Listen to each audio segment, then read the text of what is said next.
brand new at 10 o'clock tonight. The National Weather Service has confirmed a tornado did touch down in Outagamie County last night. Local 5's Ryan Kudish brings you the details on what was an active weather day across Wisconsin.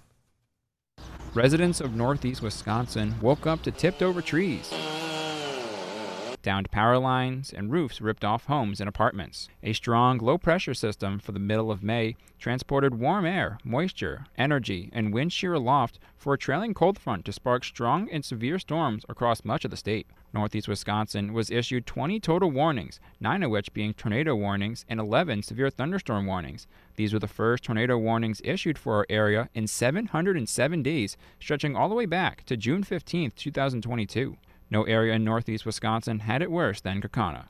Residents from this apartment complex were sent to a temporary shelter site at the Kaukauna High School.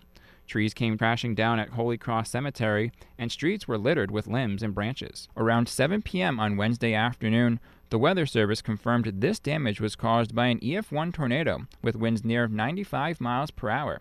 They estimated the tornado was on the ground for approximately 4 minutes between 8:57 and 9:01 p.m. Tuesday evening, carrying a path length of just shy of a mile and a half and a width of 50 yards. This is the first tornado reported in northeast Wisconsin in nearly 2 years. Our neighbors in Marathon County also woke up to some startling sights this morning.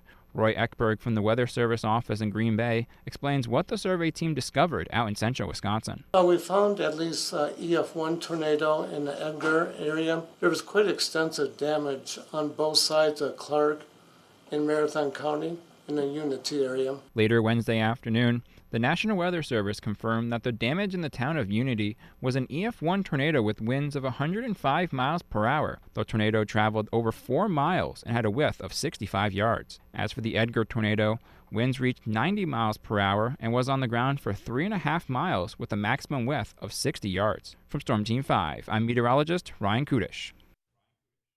Thank you, Ryan. And Storm Team 5 will continue to release more details about that Kaukauna tornado. It is a tornado as those details become available. And with that confirmation that the storm that ripped through Kaukauna last night was, in fact, a tornado, Local 5's Paul Stino gives us a closer look at the damage. The sound of chainsaws echoes through Kaukauna, curbs filling with branches as residents clean up after that powerful storm Tuesday night. We've had few limbs down over the years, but nothing like this. A big mess in Eileen Egert's backyard. And all of a sudden I heard this horrible noise. Large branches snapping off her tree, crashing into her neighbor's garage next door. Elsewhere in Kaukauna, entire trees uprooted from the ground, some hitting houses, others falling on graves at Holy Cross Cemetery. At 9 o'clock, things started getting pretty nasty last night, and there was a moment that we could hear the wind really just pick up. Over on Buchanan Road, the van step-outs waking up to this. Well, we heard on the window some ticking noises and some like pounding or whatever, and we thought it was just the hail. Pieces from their garage's roof flying into a neighbor's tree. The twisted frame of a neighbor's trampoline also blowing into their yard. I was surprised. I was shocked.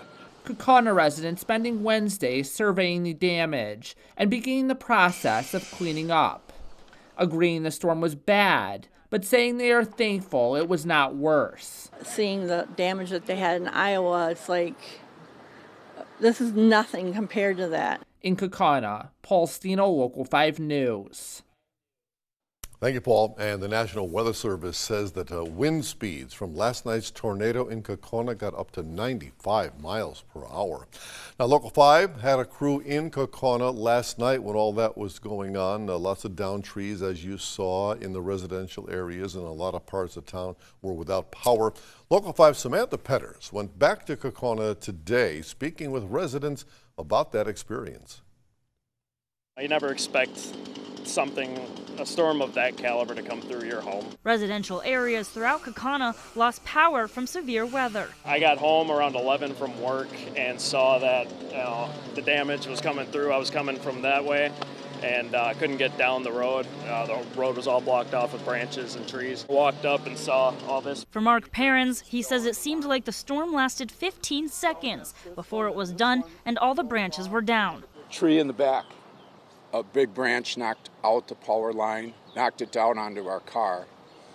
And so the utilities, Kaukauna Utilities, came out last night and cut the line, so just in case it would spark. But then this morning when they came to repair the line that fell down all along, they also hooked up everything. And the Kaukauna Utilities Operations Center is managed 24/7 during power outages. They call crews in immediately. Crews are here usually within 15-20 minutes, and they're out there finding where the damage is and repairing it as quickly as possible. So it's one of the great things about being a community-owned utility here. In Kaukauna, Samantha Petters, Local 5 News. Thanks, Samantha. And if you are someone who's been without power for an extended period of time, you can call the Kaukauna Utilities Operations Center. They man it 24/7. We just checked, and currently there are 62 customers in Kaukauna still without power.